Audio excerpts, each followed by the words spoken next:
Nessa noite eu quero refletir com você sobre um tema em que nós temos vivido na pele: distanciamento. Graças a Deus esse tempo está acabando e acredito que o tempo das máscaras brevemente estará cessado, amém? O tempo em que nós vamos poder fazer um culto e lá fora a gente queimar essa mascarada tudo. Mas nós vivemos alguns tempos atrás, não muito longe, o tempo do distanciamento. O distanciamento ele causa muita coisa ruim. O distanciamento gera em nós falta de essência, porque é a comunhão, preste atenção aqui em mim, é a comunhão que gera semelhança. Você pode dizer isso? Comunhão gera semelhança. E nesses dias as pessoas não têm estado somente distantes uns dos outros, mas muitos se distanciaram do próprio Pai. E eu quero que você, por gentileza, abra a sua Bíblia em Lucas capítulo 15. Nós iremos refletir um pouco nesse texto. Evangelho segundo Lucas capítulo 15, você vai abrir no verso 11.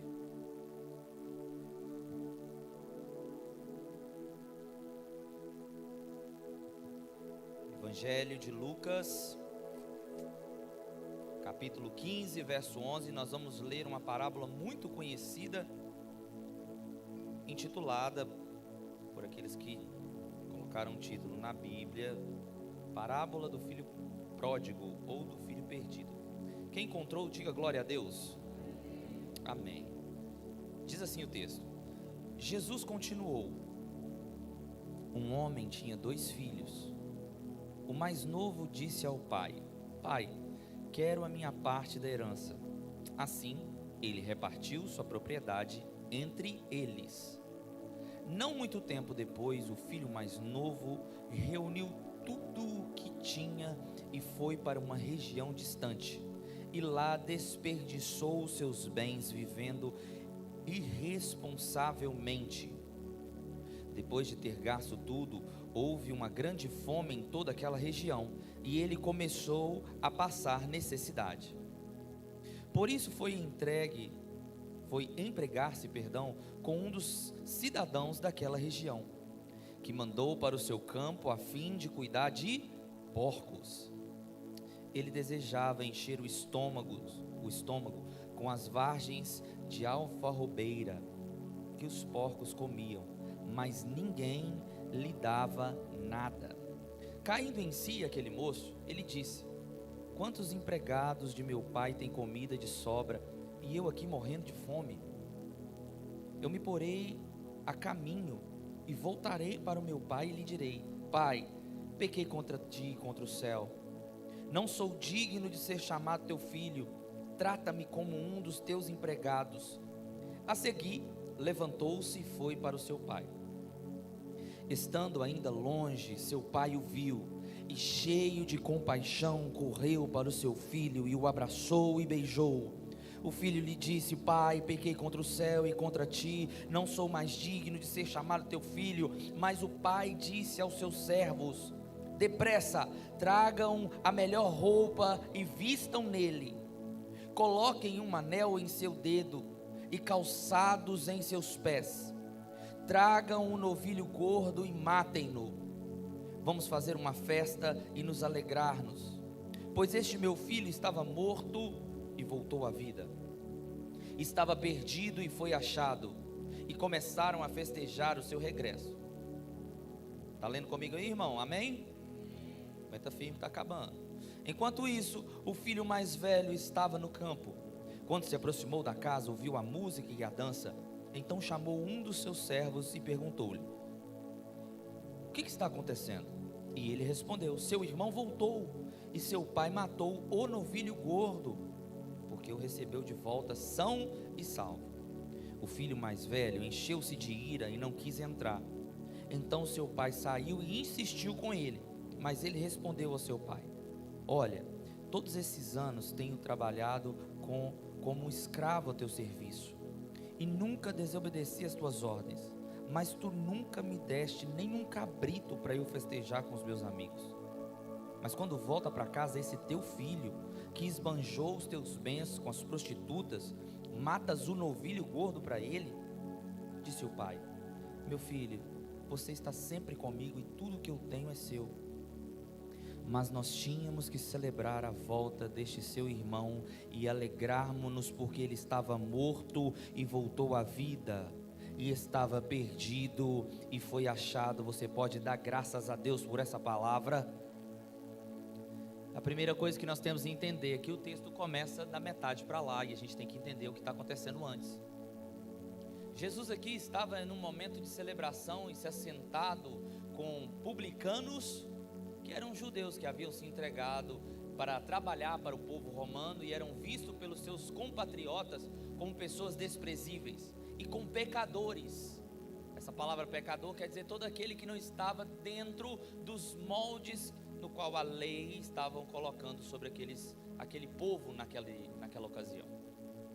E Jesus assentado ali, e não assentado para partilhar de uma festa, porque onde Jesus estava ele não era influenciado, ele era a influência. Onde Jesus estava ele não era transformado, ele transformara. Onde Jesus estava ele era luz em meio às trevas, e ele trazia ao caos toda a reordenância, toda a organização que o Filho de Deus deveria e traz para esse tempo. Você está entendendo isso comigo aqui nessa noite? E naquele momento não era diferente. Jesus estava sentado com aquele pessoal, ministrando com eles, falando de todos os mistérios da palavra de Deus. E eis que os fariseus e os escribas começaram a questionar e a dizer: como ele se diz o que ele é, como ele fala que ele é profeta, como ele tem tamanha fama e senta com pecadores. E o interessante saber é que no Evangelho segundo Lucas é o evangelho com mais parábolas que existe. E para você que não sabe, uma parábola, ela é uma história para que se explique coisas dificílimas de ser entendidas, mas de maneira fácil para que todos compreendam. Jesus é um mestre fantástico. Jesus é um mestre e ele ensinava enquanto mestre, e mestre foi o ofício que Jesus mais exerceu em seu ministério, de maneira simplificada para que todos entendessem. Jesus não complicava, Jesus descomplicava. Jesus não amarrava, Jesus desatava os nós da lei para que as pessoas pudessem ter compreensão e chegassem a Deus.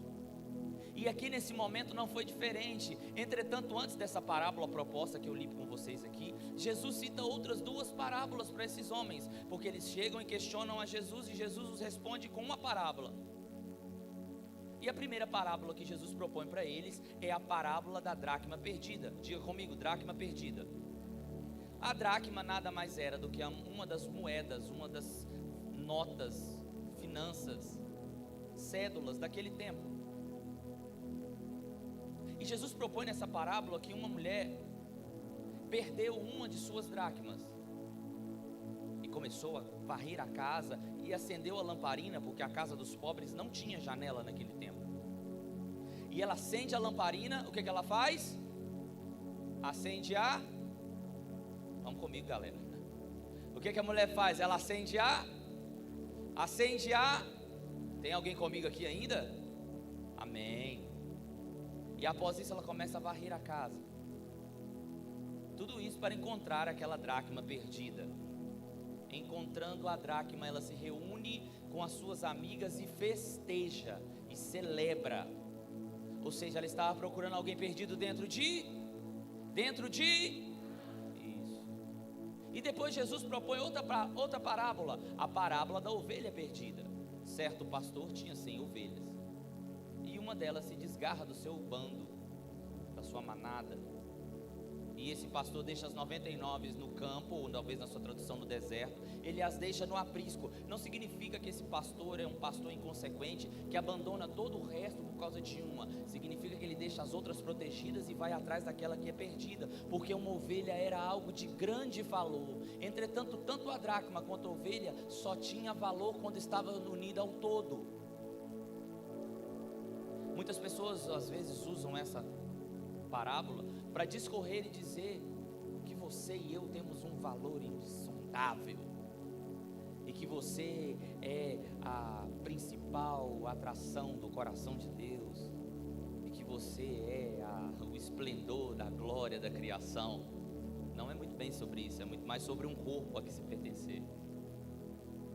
Tanto a ovelha quanto a dracma, e essa dracma eu tenho que te dizer porque essa mulher procurou ela de maneira persistente, porque toda vez que uma mulher se casava, ela ganhava uma espécie de pensão dos seus pais, uma espécie de previdência, que se de modo tal essa mulher viesse a ser viúva, ela não tivesse que se prostituir ou mendigar. Então ela procurou essa dracma, porque era parte da sua previdência para voltar para sua terra natal. Essa mulher não estava atrás de 10 centavos para comprar pão. Não é sobre isso que está falando. Está falando de algo valioso que servia para a salvação dela. Do mesmo modo, a ovelha era algo muito valioso para um pastor. A agropecuária, nos tempos que nós estamos lendo aqui, era a espinha dorsal da economia israelita. Tanto é que você vê mais de 400 vezes a palavra ovelha na Bíblia. E o que isso quer dizer? Quer dizer que uma ovelha valia muito. A ovelha é mansa, dócil e até tola, e não consegue viver sem ninguém. Ela não consegue viver como um animal selvagem. Ela precisa do seu pastor, ela precisa estar perto do pastor. E esse pastor foi atrás dessa ovelha, e quando ele a acha, ele volta com ela nos ombros. Diga comigo, nos ombros. Por que ele volta com ela nos ombros? Porque sabe-se que a espécie de ovelha que tinha naquela época, e era cultivada, era cuidada naquela época, melhor dizendo, era uma ovelha com um rabo muito grande. E quando o pastor tinha que capturar uma ovelha fujona, ele amarrava a perna dessa ovelha nesse rabo para que ela não pudesse correr. Ela não podendo se locomover, ele trazia ela onde ele trazia ela, querido? Nos ombros. Jesus não está amarrando as suas pernas, meu filho. Jesus está querendo carregar você nos ombros. Ei, eu acho que você não entendeu nessa noite. Dá para você acordar agora. Jesus não está te parando. Jesus está querendo te carregar nos ombros de novo. E a segunda parábola é alguém que se perdeu lá fora. E após essas duas parábolas de introdução, Jesus entra na parábola em que ele vai expor com mais ênfase. E ele começa a falar uma parábola que eu acho que seria melhor dizer a parábola sobre o amor de um pai. E conta essa parábola que nós acabamos de ler. Você leu comigo, sim ou não? Levante a mão para ver quem leu. Isso, algumas pessoas ainda estão um pouco sonolentas. Eu acredito que até o final do culto você vai acordar. Amém? Então Jesus começa a propor essa parábola, e a primeira coisa que ele fala, e as parábolas de Jesus são impactantes e chocantes, e talvez nós no contexto ocidental não entendamos muito bem, mas dá para entender um pouquinho melhor quando a gente entende o que ele realmente está falando. Porque quando ele começa a falar assim, um cara tinha 2 filhos, e o filho mais moço vira para esse cara e fala assim: me dá a sua herança. Quando alguém naqueles tempos, ou ainda hoje, você chega para o seu pai, quem aqui tem pai, levante a mão. Olha, rapaz, graças a Deus os filhos de profetas estão acabando aqui na igreja. E se você chegar para o seu papai lá agora e falar assim: pai, me dá a sua herança. Se eu chegar para o meu e se ele estiver vendo, eu vou herdar um Gol velho e o violãozão que ele me ensinou. Tá bom, dá para vender e comprar uma moto melhor que a minha. Mas esse homem aqui era um homem rico, de propriedade, de posses. E esse rapaz chega para ele e fala: pai, me dá a sua herança. Entretanto, quando você olha aí no primeiro versículo, o pai divide a herança entre os dois filhos.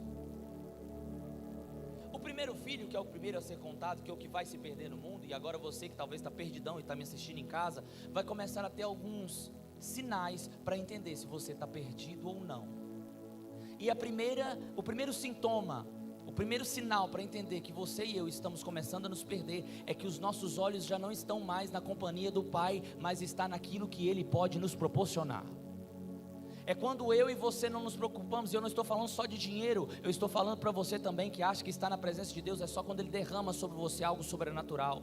O seu prazer já não está mais em estar com Deus, mas você tem que receber o tempo todo algo novo da parte do Senhor.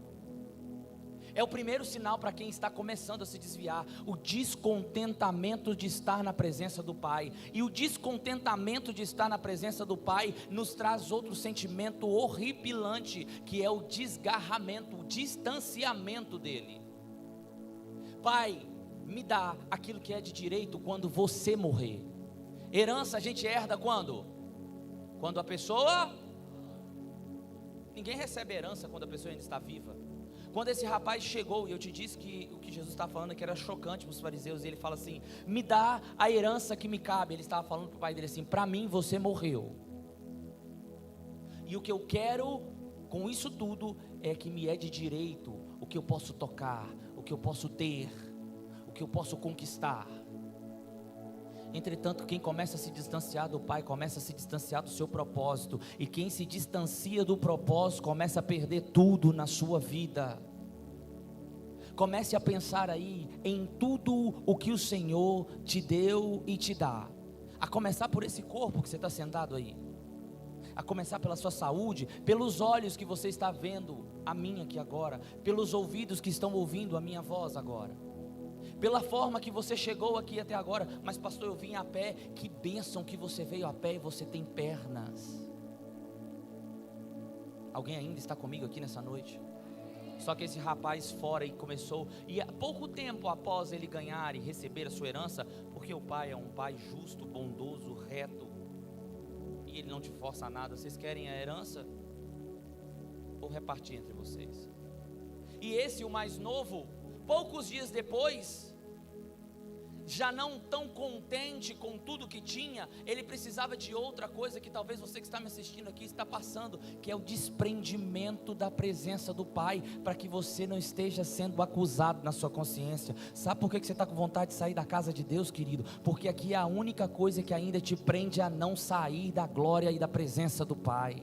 Sabe por que você quer sair desse relacionamento? Sabe por que você quer sair do ciclo de amizade de pessoas que te levam a Deus? Não é porque elas mudaram, não é a geografia do que está acontecendo, é o seu coração que está mudando. Escute isso nessa noite. Pare agora. Pare agora, antes que aconteça com você aquilo que está acontecendo com esse rapaz nessa parábola. Me dá tudo o que me é direito quando você morrer, e eu vou para um lugar bem longe, para que eu não tenha a sua vigilância sobre mim, e eu não tenha sobre os meus ombros o peso da consciência, de que é andar no meio desse povinho crente, porque crente é um povo muito ruim. Eu não vou pedir você para levantar a mão se você já falou isso. Nós somos o povo mais feliz dessa terra. Aqui do nosso lado não tem um inimigo, tem um irmão. Aqui no nosso meio não cabe ranço, só cabe amor. Entre nós não cabe ódio, só cabe o Espírito Santo. Sabe o primeiro lugar e a primeira coisa que você tem que ver, se você está a passos largos de desviar, se a pessoa do seu lado que representa Deus, se o seu líder, se o seu pastor já está te dando repulsa de ficar perto, porque a sua carne está ansiando, fazendo aquilo que a gente sabe que não é certo. Meu querido, não saia daqui. Ei, não saia da presença de Jesus, não saia da presença do Pai, não saia nunca. Mas não teve ninguém para falar isso com esse filho mais novo. E ele saiu e foi embora, morar num lugar bem longe do pai dele. Dinheiro no bolso, hein? Já pensou? Cartãozinho limitado aí de uns milhão tá bom para você, irmão? Sim ou não? Opa, tem gente que está devendo mais de 1 milhão. 2 milhões. 2 milhões tá bom? Quem aqui 2 milhões no cartão tá bom? Para mim tá excelente.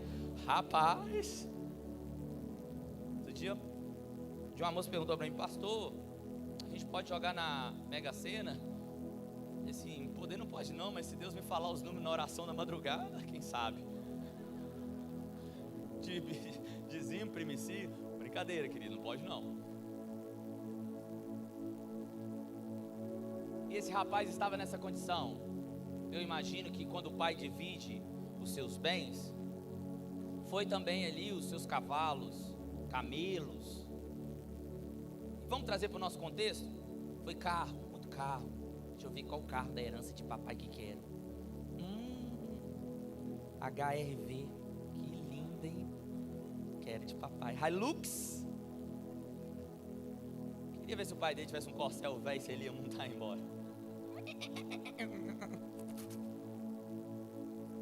E aí ele monta nesse carro, bolso cheio de dinheiro, e vai embora para um lugar muito longe. E esse lugar longe representa longe de Israel, porque Porque quando nós lemos aqui, nós lemos que neste lugar se criavam porcos. Diga comigo, porcos.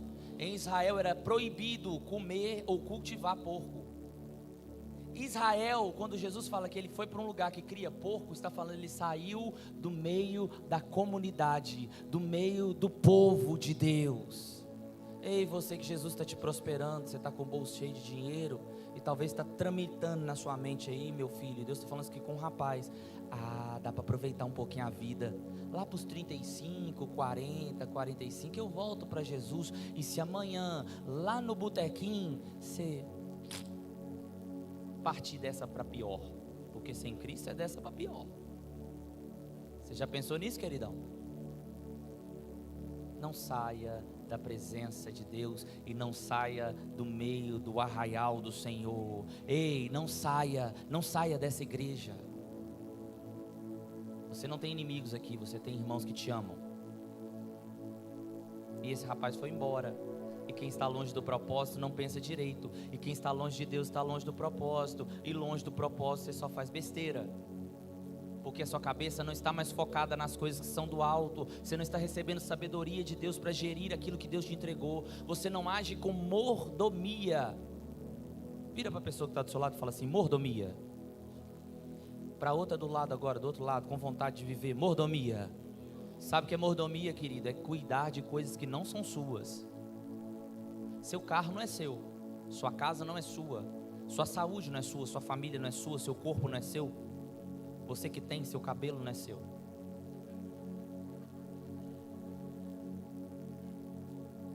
Seu corpo, minha filha, que você expõe lá no Instagram, você está expondo algo que não é seu. Você só tem o direito de usufruir dele e de cuidar com mordomia para a glória de Deus. Quer comais, quer bebais, tudo o que fazeis, façam para a glória de Deus. Comece a pensar mais nos bens que você está usando irresponsavelmente, porque esse é um dos sinais de que eu e você estamos distantes do Pai. Quando nós usamos aquilo que nós temos, que nós somos, de forma dissoluta, irresponsável, nós estamos agindo como verdadeiros ímpios, mundanos, desviados. E esses o Pai não tem parte com eles. Você ainda está aqui comigo? E após dissolver tudo o que ele tinha, veio uma grande fome sobre aquela nação. Uma grande fome, seca. Não tinha comida. Passava no açougue, o máximo que tinha era 2 quilos de barriga para comprar. O que eu faço agora? Ao primeiro impasse na sua vida, você que está me olhando aqui, está longe de Jesus, você está vivendo um impasse, não espere a situação piorar para você voltar, não, volta hoje. Foi o primeiro momento em que o grande pastor, o bom pastor, começou a amarrar a perna deste rapaz no rabinho dele, para que ele voltasse nos ombros, mas ele não entendeu, porque o orgulho ainda reinava no seu coração. Mas pastor, eu sou muito humilde. Sou humilde. Se você é humilde, por que você ainda está longe de Deus, querido? Porque Ele mesmo sendo Deus, não usurpou o ser igual a Deus. Antes mesmo se esvaziou, assumindo a forma de servo, visto em figura humana. E Ele foi levado até a morte, morte de cruz. Sabe para que isso tudo? Para que Deus o exaltasse. Sabe o que Paulo está falando aqui? Explicando o que Jesus falou. Deus exalta quem se humilha. E como ele foi o que mais se humilhou, ele agora é o mais exaltado e está à destra de Deus. Para que eu e você dobremos o nosso joelho, abríssemos a nossa boca e proclamemos que Jesus Cristo é o Senhor, para a glória de quem? De Deus Pai. Sabe como começa esse versículo que eu li? Que está lá em Filipenses? Tenham em vós o mesmo sentimento que houve em Cristo Jesus. Tenham em vós a mesma moção, a mesma vontade de se humilhar como houve em Cristo Jesus. Não espere a coisa piorar, porque não há situação ruim que não possa piorar. E a situação desse rapaz estava muito ruim. Gastou tudo na balada. E quando a gente tem dinheiro, a gente não, né? Quem já teve? e me conta, e perdeu tudo. Fala, Marcelinho, quando eu tinha lá o carro tal, o telefone tal, o dinheiro tanto, amigo não faltava na minha vida. Eu era o bom da boca. Desce mais uma rodada que hoje é pra minha conta. Aí a amigada, não precisa levantar a mão não, mas você já foi desse, né, queridão? Não, miga. Hoje é por minha conta. Aí a amiga, claro. Acabou o dinheiro. Acaba o dinheiro, acabou o amor, querido. Com esse rapaz não foi diferente, porque ele teve que caçar emprego lá na porcaria. Diga comigo assim: quem fica sem Deus vai trabalhar na porcaria. Você já passou alguma vez o caminhão que transporta porco já passou na frente do seu carro, da sua moto? Quem aqui já teve essa experiência agradabilíssima, deliciosa? Que eu ando de moto e às vezes ali você está com a boca aberta, você fecha a viseira, você abaixa, você faz tudo e aquele cheiro impregna dentro de você. E quando ele está a 80 quilômetros na sua frente, você sabe que tem um caminhão de porco. Sim ou não? Sim ou não? Quem aqui o pai tem sítio ou já foi em sítio e já viu um chiqueiro? Alguém aqui já viu chiqueiro? Existe uma galera aqui que ainda é raiz. Alguns das pessoas que vêm aqui no Love Fire, né, que não tem mais Lovezinha aqui dentro, já estão olhando no celular, chiqueiro. Ah, entendi. Engraçado, achei que porco vivia lá no açougue. Morava atrás do açougue. É um cheiro bom ou ruim? Ruim demais. E esse homem, filho de Deus, judeu, foi trabalhar lá na Porcolândia. Eu não vou fazer merchan para nenhuma empresa que vende produtos suínos aqui, mas todo mundo conhece, né? Não, eu faço merchan só pra galera aqui da igreja. Você gosta de ficar fazendo merchan pra galera que não é aqui da casa? Chivitos. Tem hoje, tá atendendo lá, amigo? Essa moça que cantou aqui, gente, já tá uma lanchonete boa demais. Vocês podem ligar lá e pedir. Amém? Tá precisando consertar seu computador? AP Micro. Ô Thiago, não tem como fazer igual o Silvio Santos, não jogar igual Jequitique assim, não? Eu vou pregando. Mas se alguém aqui tem algum chiqueiro, um matador de porco, para entrar no contexto da mensagem? Não, né? E esse cara foi trabalhar nesse lugar, e naquele tempo que se alimentava porcos, era uma semente de alfarrobeira. É tipo uma vagenzinha. Não tem muito valor nutritivo, muito barato, e quem comia isso era escravo e porco, nos lugares onde se criava. A palavra fala que ele quis comer isso, e ninguém deu para ele. Sabe essa amizade sua que está contigo por interesse só, minha filha? Sabe esse rapaz que está entrando no seu WhatsApp de vez em quando, te chamando de linda, querida, que era o seu pai de seus filhos?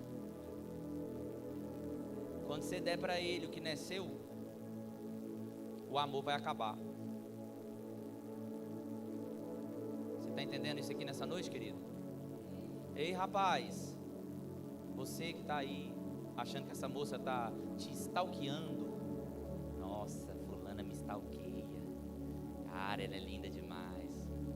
Os irmãos, quando vêm me contar isso, a vontade que eu tenho de voar na garganta desse. Esses dias um rapaz meu me contou uma coisa desse, ele assustou. Eu falei, não é possível, não é possível. É porque eu amo muito.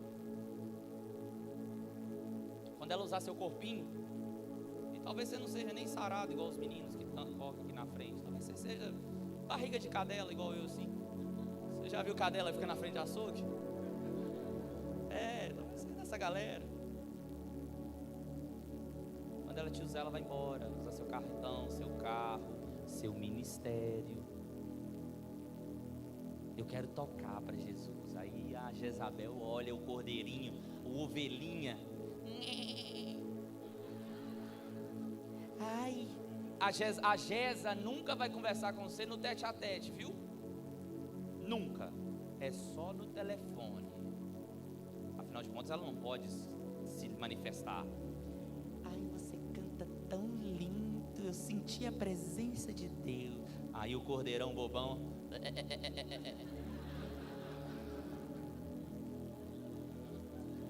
Aí dali um tempo vem aqui no pastor pra gente tosar, passar óleo na cara. Desgramada.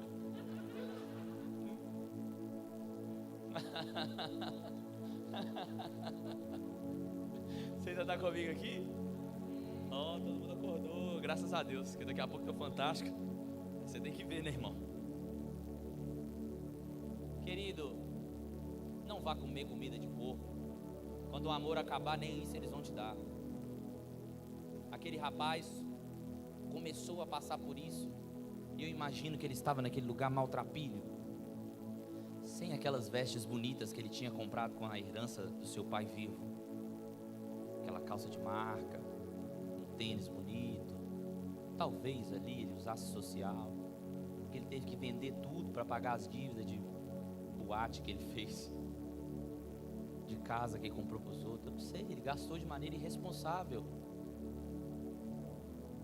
E naquele momento, aquele rapaz, a parábola diz que ele cai em si. Diga comigo, cai em si. Quando ele cai em si, é algo que eu acredito que vai acontecer com muita gente, já está acontecendo aqui nessa noite. É quando você tem um choque de realidade, de entender que aquele lugar não é para você. Lugar de príncipe de Deus não é no meio de porco. Lugar de príncipe de Deus é na mesa real com a sua família. Tem alguém aqui que é assim, pelo amor de Deus? Tem alguma princesa, algum príncipe de Deus aqui que pode dar um glória a Deus de verdade nessa noite? Lugar de filho de Deus é perto dele. Lugar de filho de Deus não é lá no boteco A, ou B ou C. É com seus irmãos e com a sua família. E nesse momento ele não se lembra dos bens que o seu pai tem. Porque quando você quer voltar, e aqui começam os sinais de querer voltar, você não vai se lembrar. Nossa, o ciclano cantava tão bem, o louvor era maravilhoso lá na minha igreja. Agora eu estou ouvindo essa porcaria aqui de sertanejo universitário.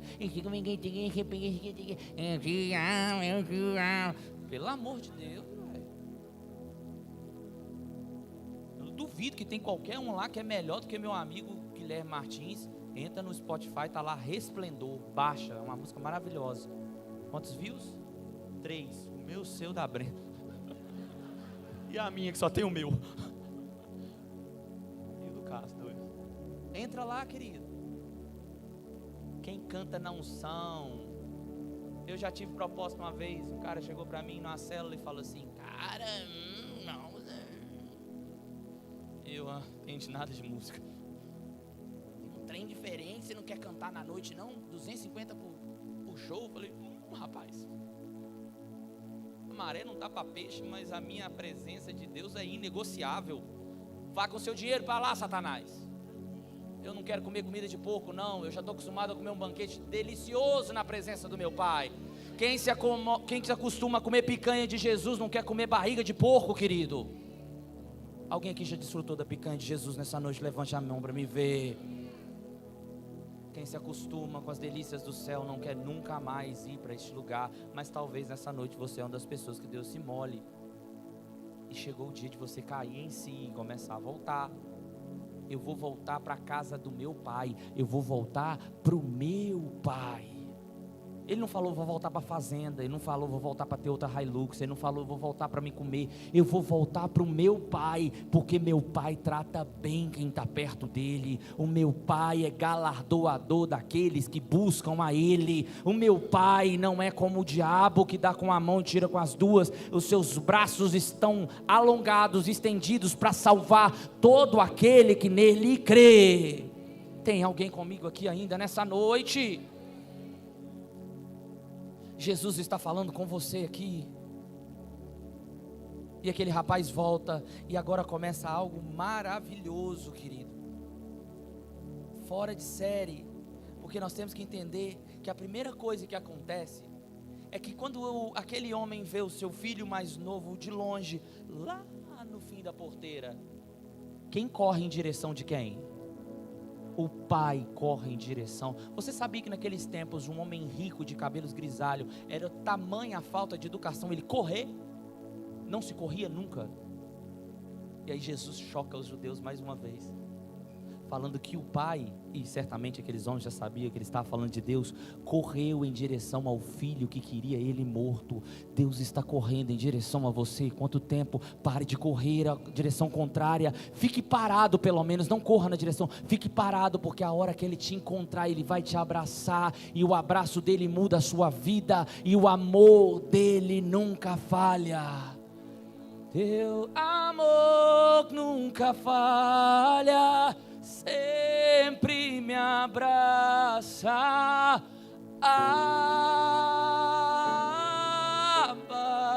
Canta comigo, me ajuda. O teu amor nunca falha, sempre me volta para ele hoje, volta. Ei, bababada, xerecanda. Teu amor. Para a pessoa perdida que está aqui nos escutar, cante para ele, cante.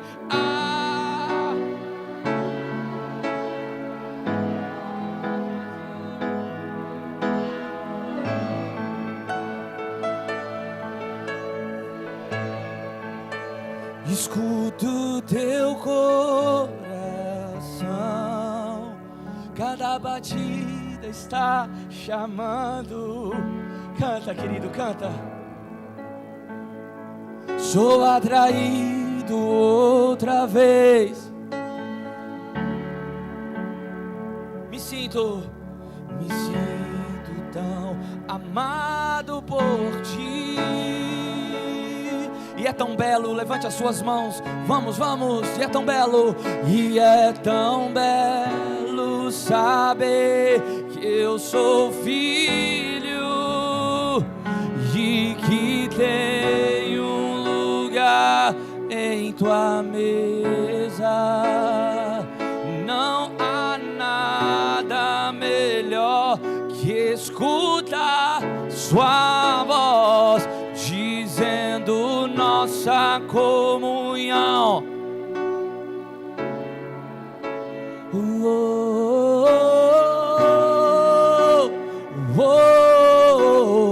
Bem forte.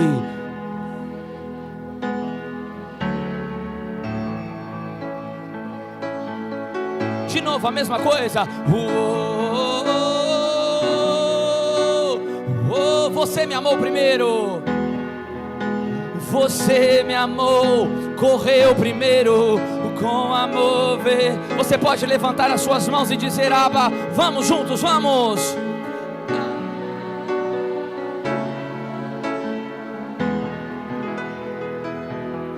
Amor nunca falha, sempre.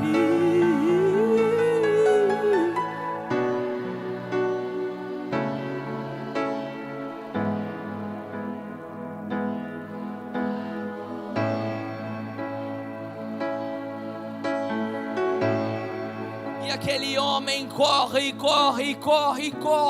em direção àquele rapaz que já estava com uma reza prescrita no seu coração, dizendo: Pai, pequei contra ti, pequei contra o céu, não sou digno de você chamar seu filho. E quando esse rapaz é abraçado por ele não é somente abraçado, mas ele é beijado, porque esse rapaz começa a se prostrar.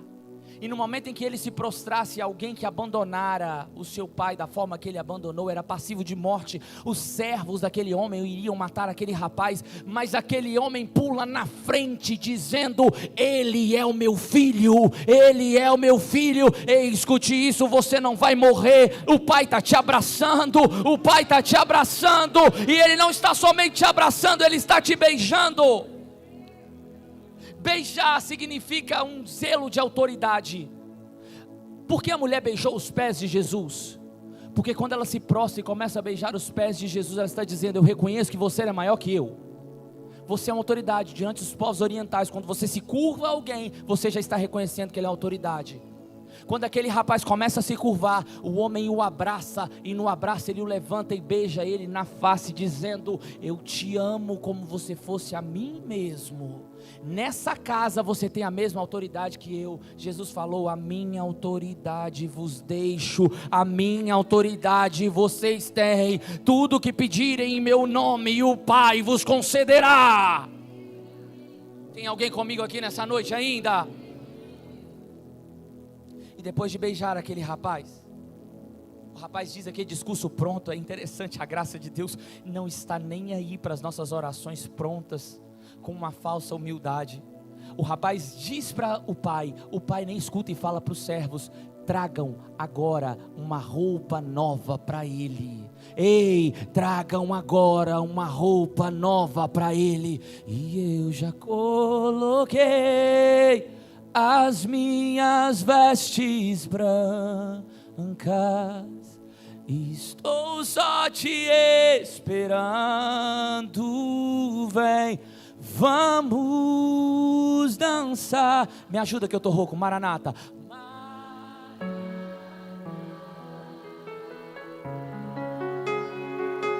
Mais forte.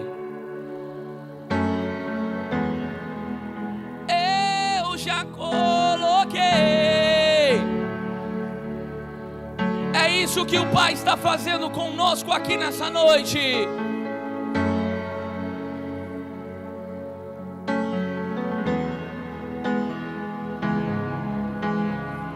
Diga para Ele: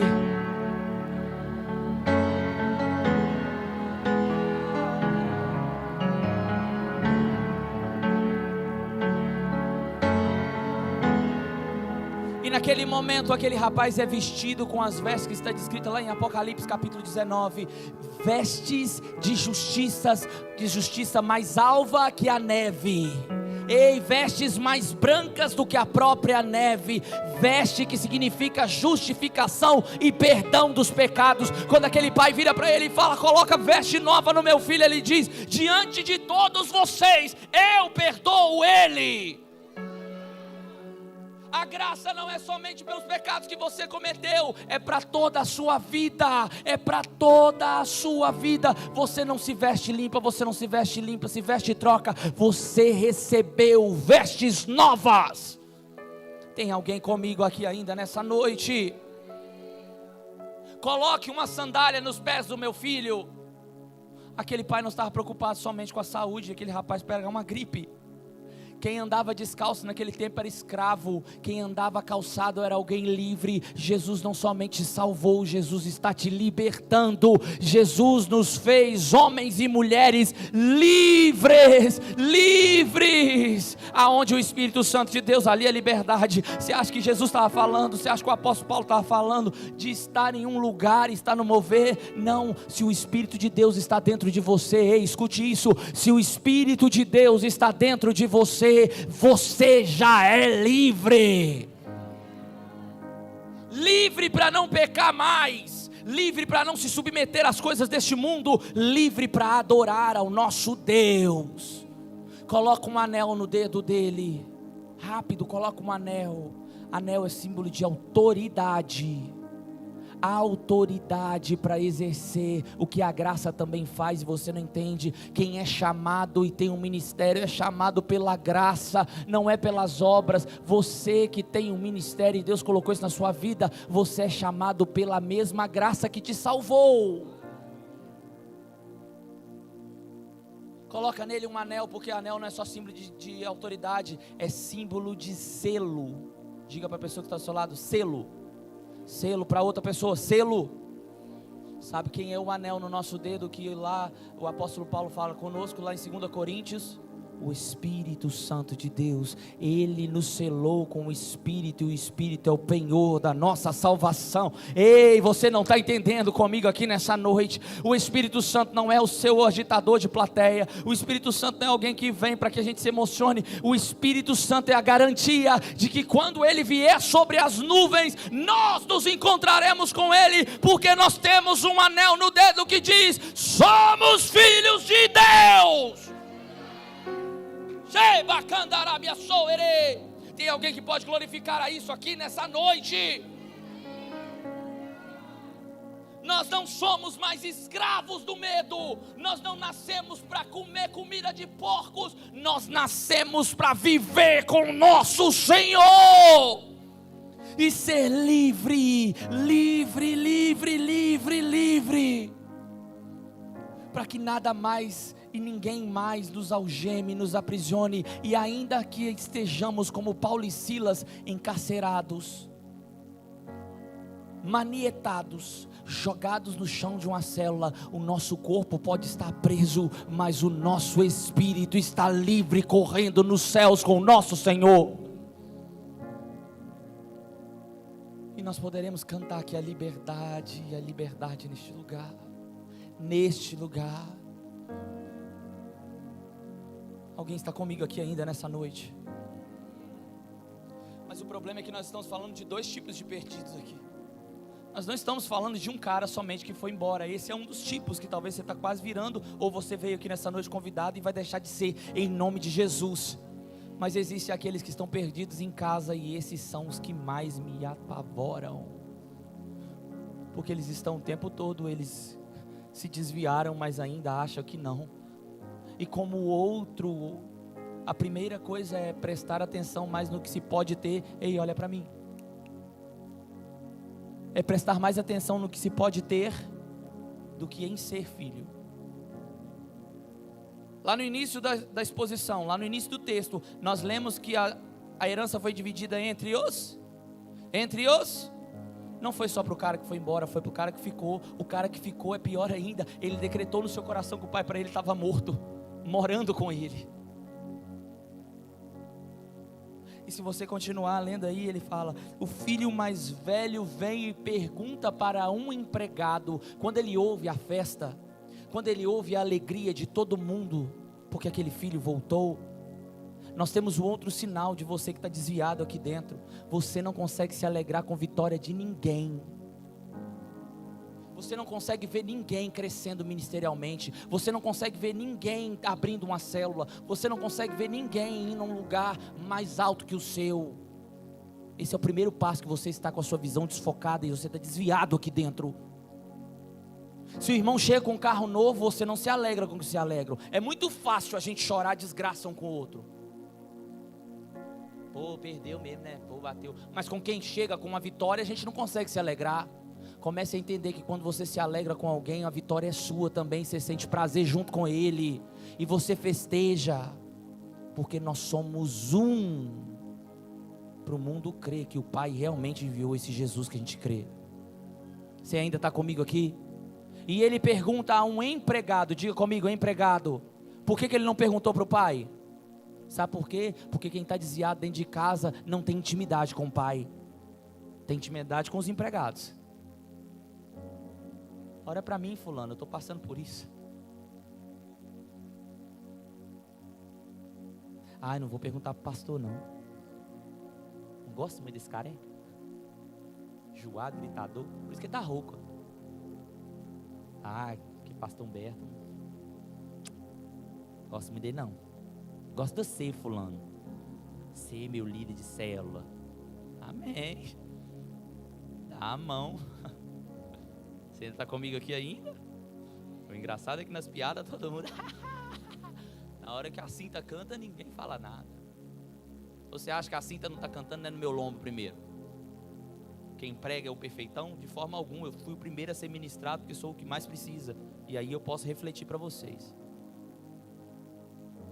O que está acontecendo aí? Perguntar as coisas do meu pai para os outros? Aqui, ó. Faz para a pessoa que está do seu lado. Faz assim, ó. Faz com o dedinho. Eu não preciso perguntar nada para ninguém. Eu tenho acesso exclusivo, imediato, pelo Santo dos Santos, para conversar com meu pai. Ele é aquele que dá a conhecer os seus segredos aos seus profetas. Ei, profeta do Senhor, pare de procurar cartomante. Pare de procurar pessoas que vão ser uma ponte sua com Deus. Comece a entender que você já tem livre acesso ao Santo dos Santos, porque não é pelo que você faz, é pelo que foi feito lá na cruz do madeiro há mais de 2000 anos. Você ainda está comigo aqui, queridão?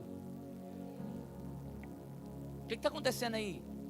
Rapaz, você não sabe o que aconteceu, seu irmão voltou. E o coração dele se encheu de ira. Coração de quem está desviado aqui dentro se enche de ira quando sabe das vitórias dos outros. E quando sabe que tem gente convertida tendo mais status do que ele. O pai está fazendo banquete para esse cara, mas ele chegou hoje e gastava dinheiro com prostituta. Era o cara das redes sociais que falava e xingava todo mundo. O que ele já está pregando? Quem diz que você é dono do tempo de Deus na casa do Senhor? Quem diz que quem manda na igreja é a sua opinião? Quem diz que Deus tem que amar quem que você gosta? Sabe o que eu estou falando para você? O que Deus falou comigo há uns anos atrás. Eu olhei assim, oh Deus, essa aí? Deus falou, quem diz que eu tenho que usar quem que você gosta? Pô Deus, não precisa ser assim também não. Eu tenho sentimentos. E isso é bom para pôr a gente no eixo. Eu tenho um amigo meu que fala que Deus corrige a gente em todos os detalhes. E tem que corrigir mesmo. Porque só eu e Deus sabe a porcaria que eu sou sem Ele.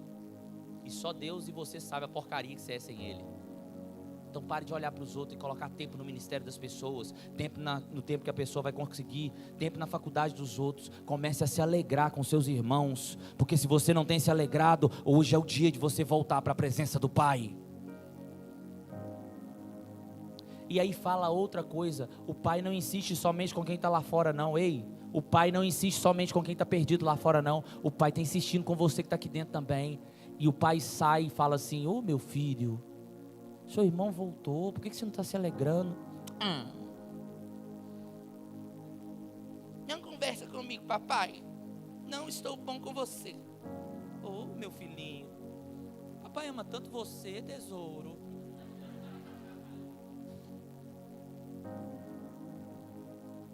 E aí, eu te sirvo há tanto tempo. Eu estou sempre aqui na intercessão de mão levantada. 2h30 esperando você pregar, falazada que você arruma. Já abri não sei quantos GEs e quantas células. Tá falando com alguém aí? Só comigo mesmo, né? Não tem problema não, depois eu gravo e assisto em casa eu mesmo. E você nunca me deu nenhum cabrito. Ele estava reclamando de cabrito, porque eu não sei se você percebeu, o artigo que usa para falar do boi cevado, ou boi gordo, não é um artigo indefinido, não é um. Você está falando o boi cevado. O boi cevado. Eu acho que algumas pessoas já começaram a entender. Sabe por quê? Porque o pai já estava preparando esse boi um tempão para quando o filho voltar, porque o pai sabe que filho sempre volta para casa.